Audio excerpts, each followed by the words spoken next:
오늘 제목을 한번 같이 읽겠습니다. 시작. 바벨의 영적 의미.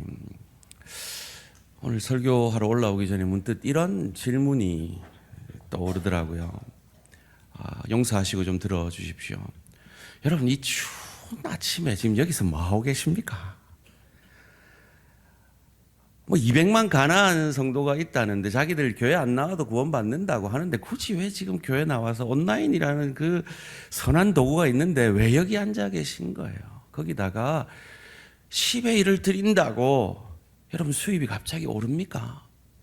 왜 드리는 거예요? 거기다가 지난 한 주간 예수님의 사람으로서 그리스도와 함께 한 사람으로서 삶의 현장에서 예배드리려 예수님이라면, 내 주인님이신 예수님이라면 어떻게 하실까?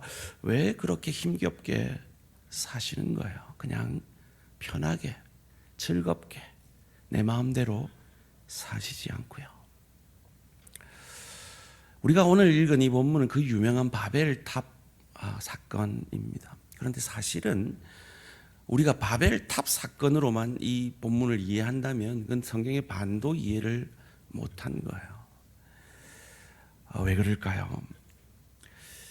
오늘 본문 1절 먼저 한번 같이 읽어볼까요? 시작.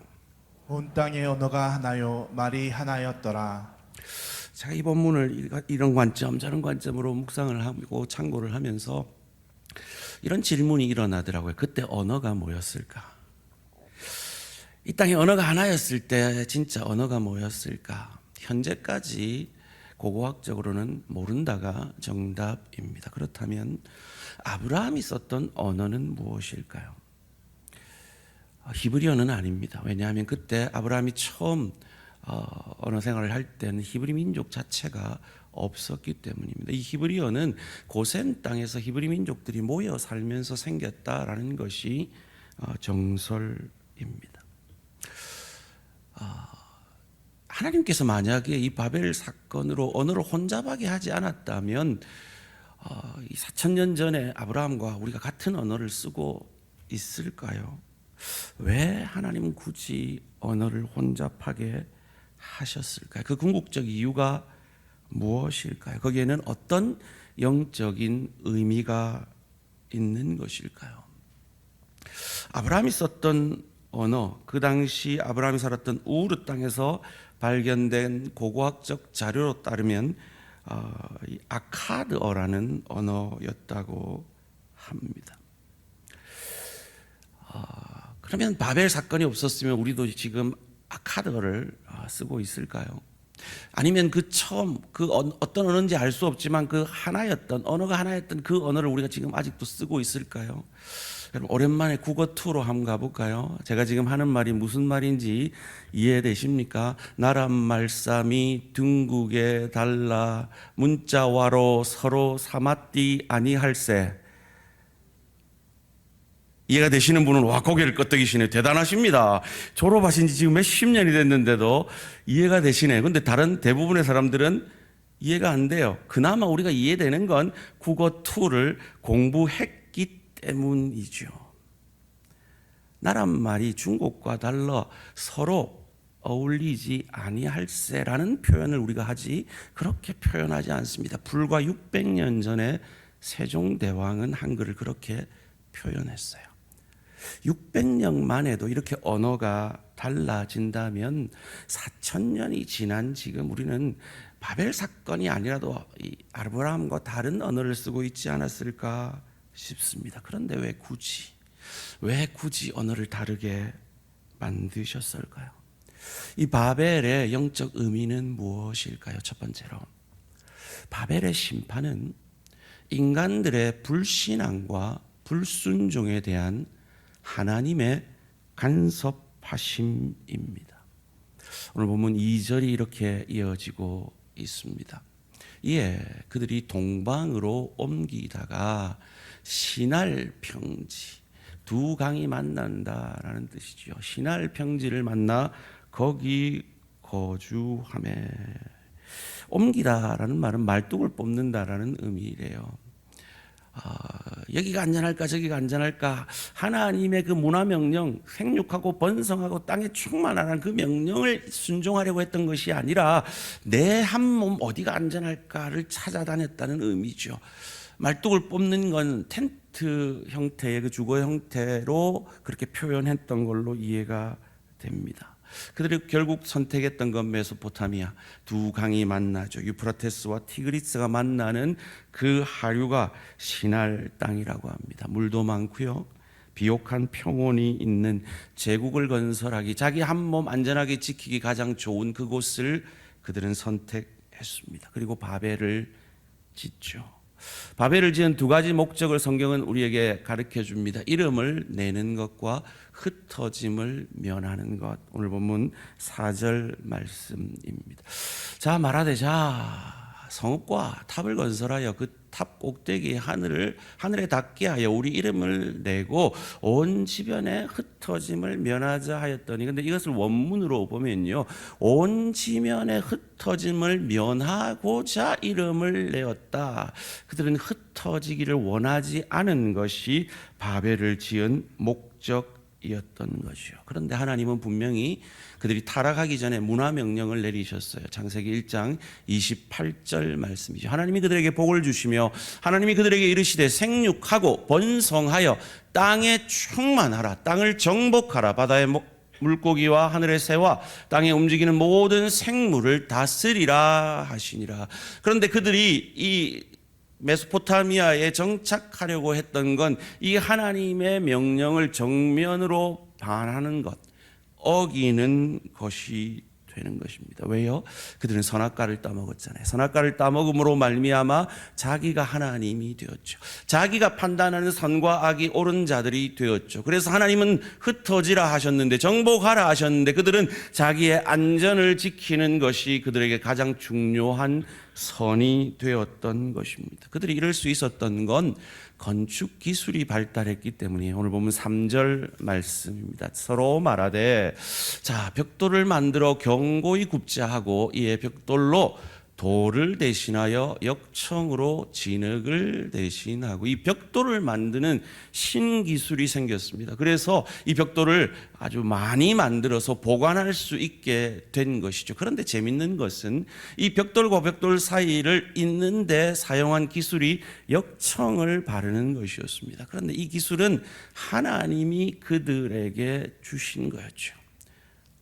바로 노아 방주를 지을 때 하나님이 그들에게 전수한 기술입니다. 창세기 6장 14절 말씀입니다. 너는 고페르나무로 너를 위하여 방주를 만들되 그 안에 칸들을 막고 역청을 그 안팎에 칠하라. 하나님의 뜻을 위해 주신 그 기술을 인간들이 하나님을 반영하는 데 쓰고 있는 것입니다. 참으로 어리석은 것이죠. 마치 노벨이 광산을 효율적으로 뚫기 위해 만드는 그 다이너마이트가 오늘날 사람을 죽이는 살상 무기가 되어지는 것처럼 말이죠. 우리는 다릅니까? 오늘 저와 여러분들은 지난 세월을 돌아보면 우리가 알든 알지 못하든 인정하든 인정하지 않든 하나님이 저와 여러분을 축복하셔서 여기까지 온 것입니다. 그런데 하나님이 주신 복이 되게 하고 계십니까? 이 미국 이민사회에 유명한 이런 일화가 있습니다. 어떤 분이 미국 이민자들은 세탁소를 많이 하세요. 그래서 세탁소 하나를 하면서 겸손히 목사님을 모셔서 개업 예배를 드리고 하나님의 축복받게 해달라고 간절히 온 교회 성도들이 기도했습니다. 하나님이 그 가게를 축복하셔서 1개가 2개가 되고 2개가 3개가 되고 15개까지 늘어났어요. 근데 15개까지 늘어나니까 이분이 배가 부른 거죠. 주일을 땡땡이 치기 시작합니다.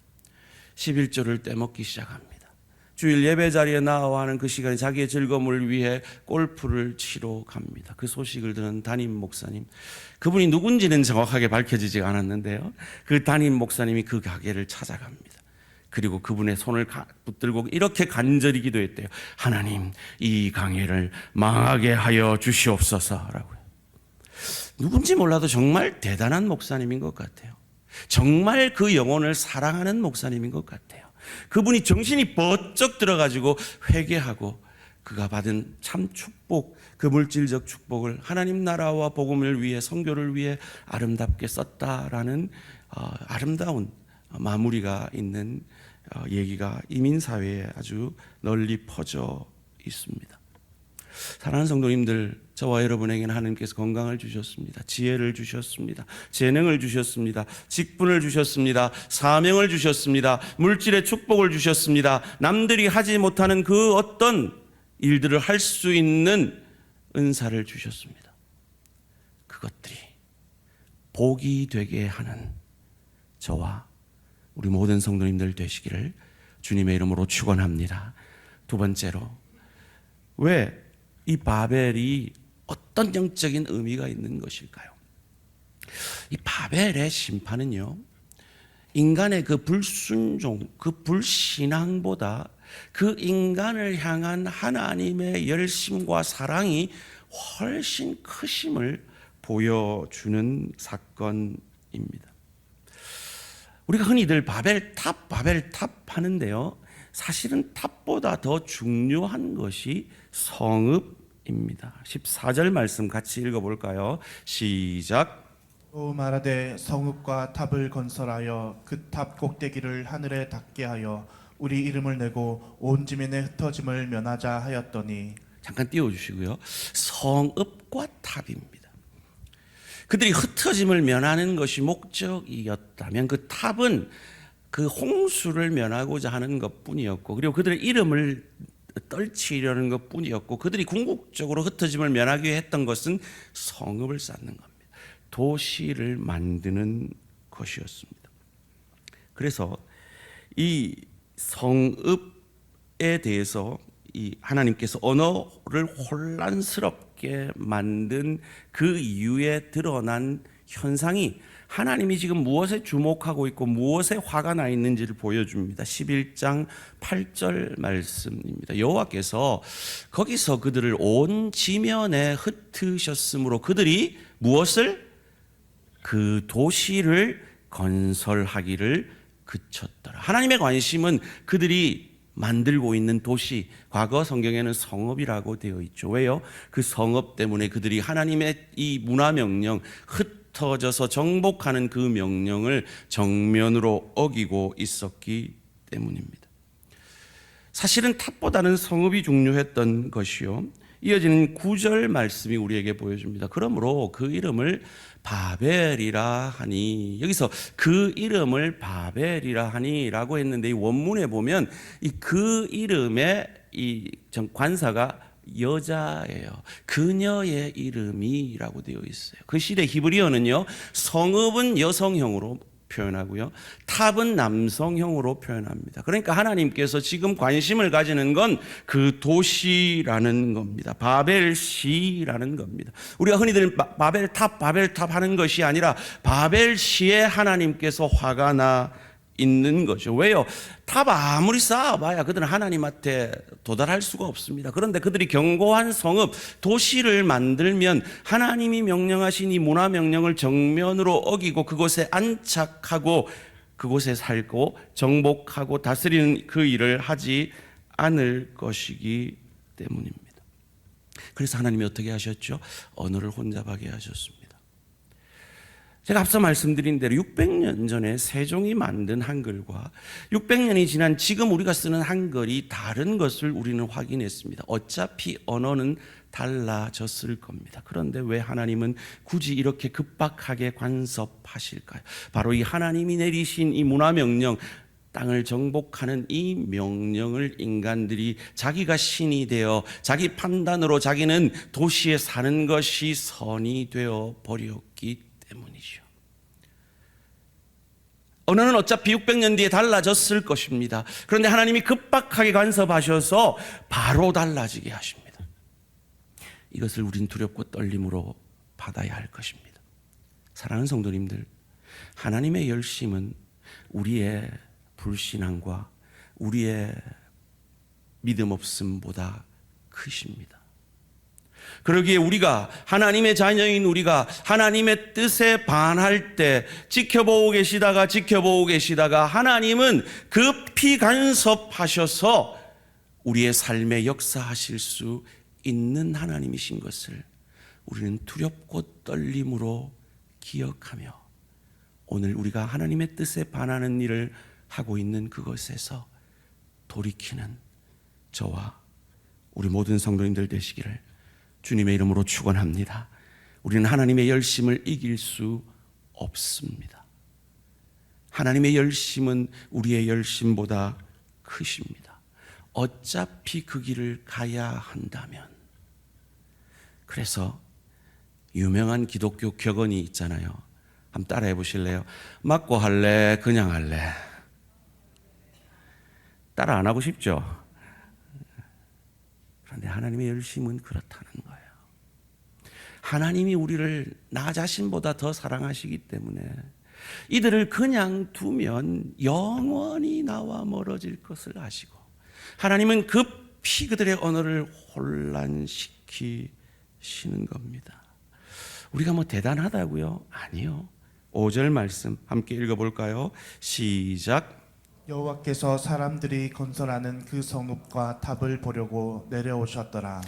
여러분, 우리가 아무리 높게 쌓아도요, 하나님 그거 보려면 내려와야 돼요. 그렇게 크신 하나님이십니다. 그 하나님 앞에 까불지 말고 조금 힘들어도 더 힘들게 그 일이 성취되게 하지 말고 말씀을 받음으로 바로 순종하는 저와 우리 모든 성도님들 되시기를 주님의 이름으로 축원합니다. 세 번째로 이 바벨의 영적 의미는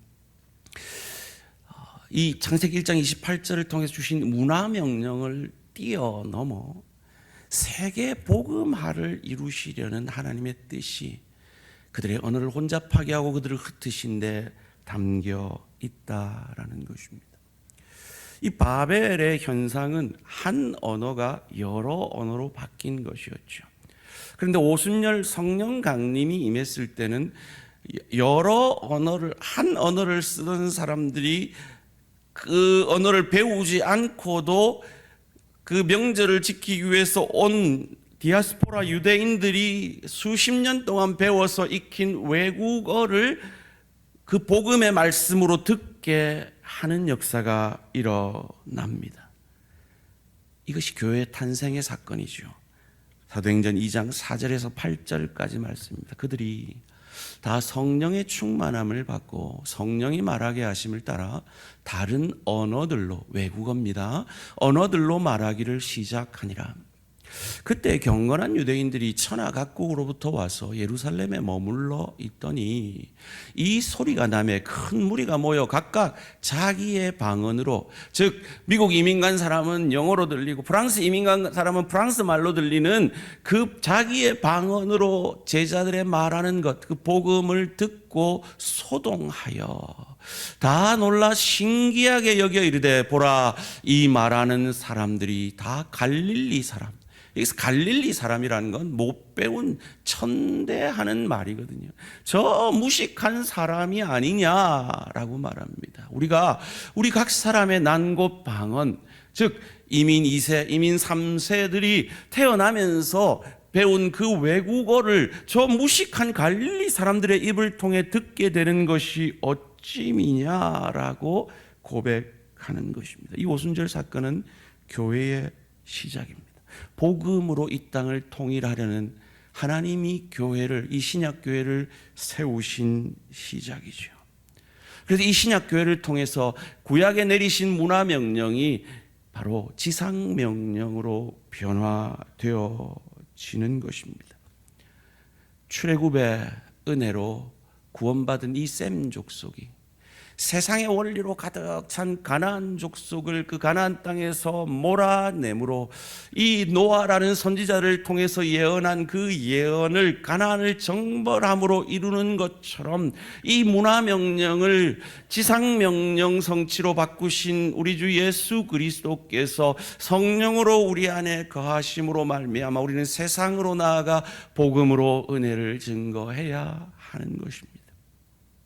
기독교의 언어는 예수 그리스도입니다.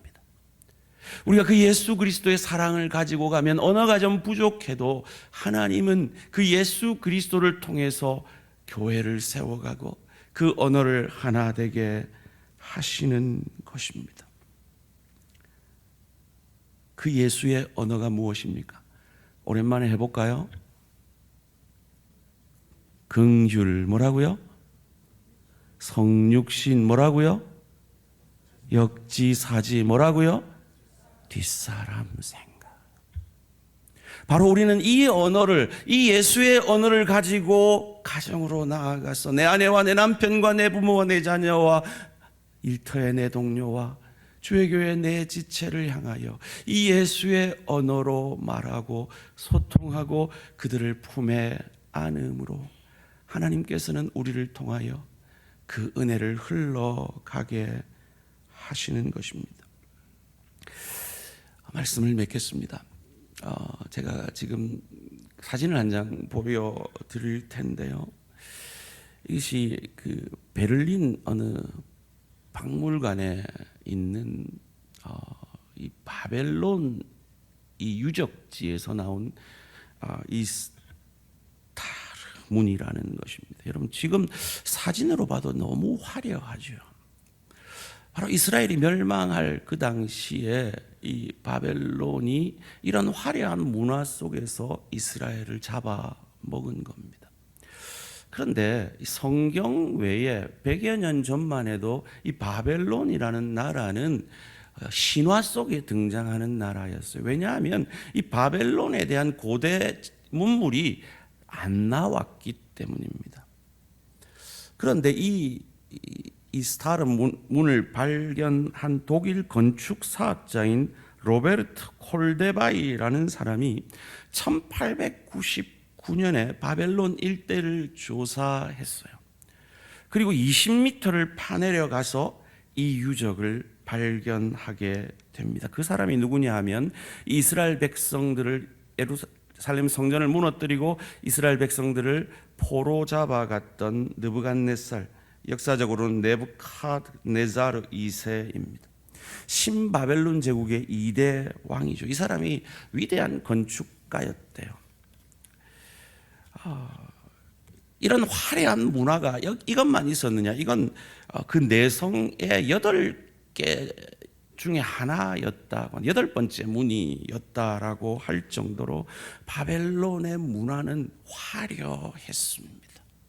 마치 바벨탑과 같이 말이죠. 그리고 그 시대에 벽돌 기술이 발달됨으로 자구라트라는 것이 세워졌습니다.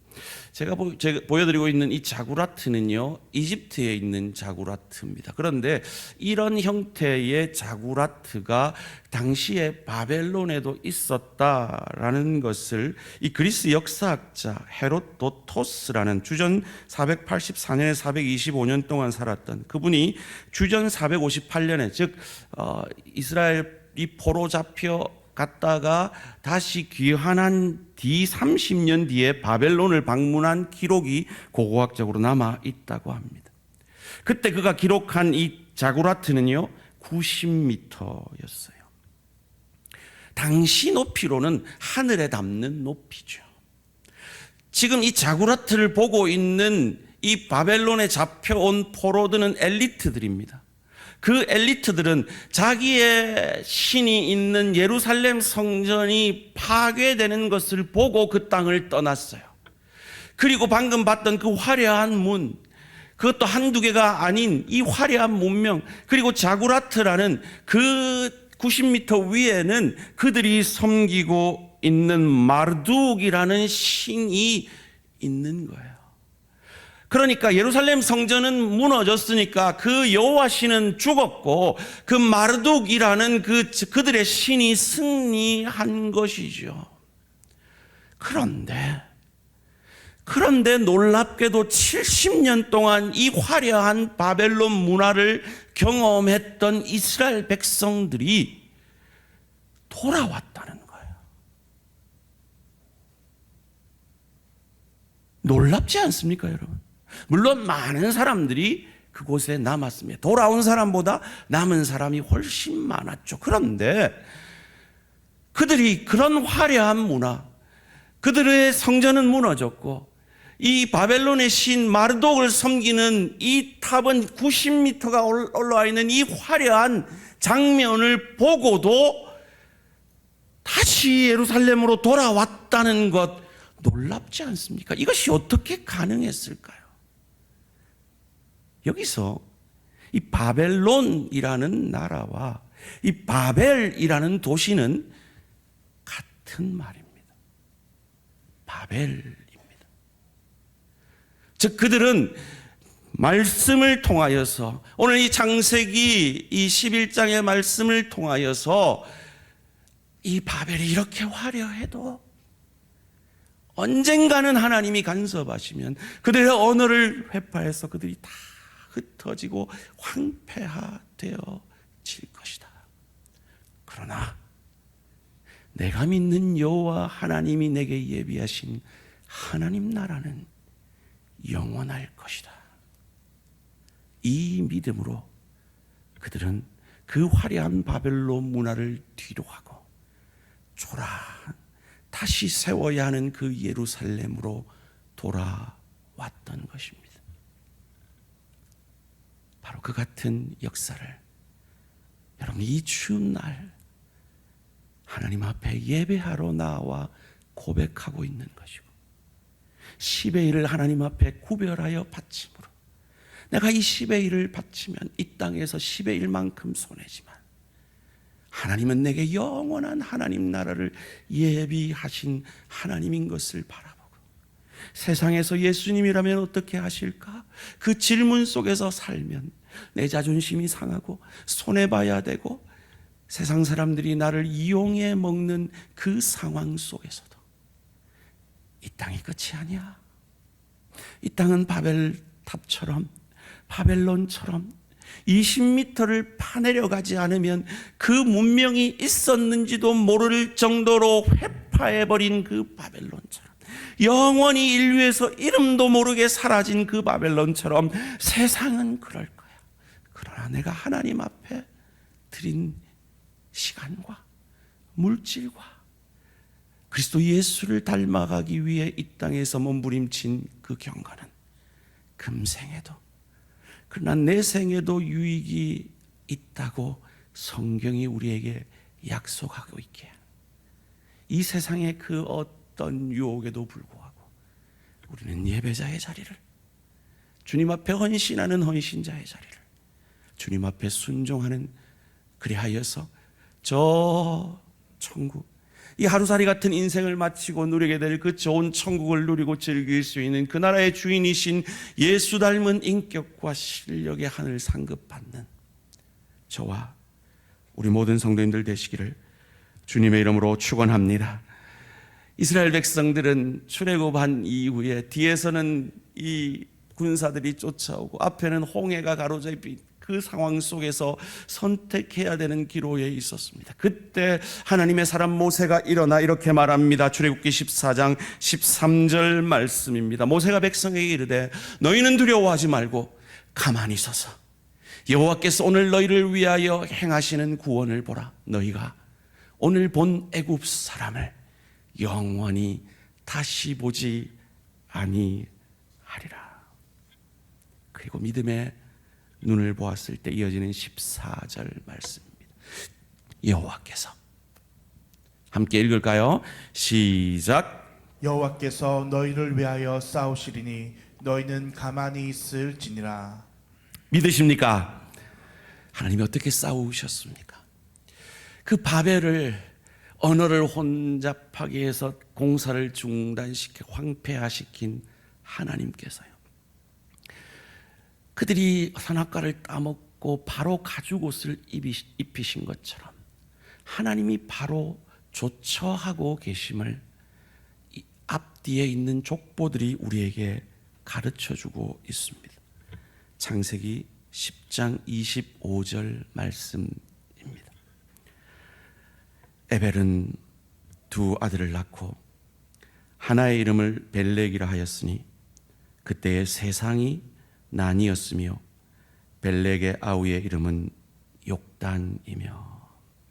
언어가 언제 나누어졌다고요? 이 에벨 시대에 나누어졌다고요. 그런데요, 이 에벨의 아들 벨렉과 욕단이 어떻게 나누어집니까? 창세기 11장 16절과 26절에서 이렇게 나누어집니다. 에벨은 34세에 벨렉을 낳았고, 26절, 데라는 70세 아브라함과 나홀과 하란을 낳았더라. 그리고 이 믿음의 조상 아브라함을 통해서 바벨론을 거치게 하고 다윗의 자손 예수를 이 땅에 보내어 주심으로 바벨론은 역사 속에서 사라졌지만 하나님의 나라는 그리스도 예수를 주로 고백하는 수십억의 인구를 통해 이 땅에서, 그리고 저 좋은 천국에서 영원을 누리게 될 것임을 우리에게 가르쳐주고 계신 것입니다. 여러분의 눈은 이 한 주간 어디를 보고 사시겠습니까? 그렇게 화려하지만 사라질 바벨을 보고 세상을 보고 사시겠습니까?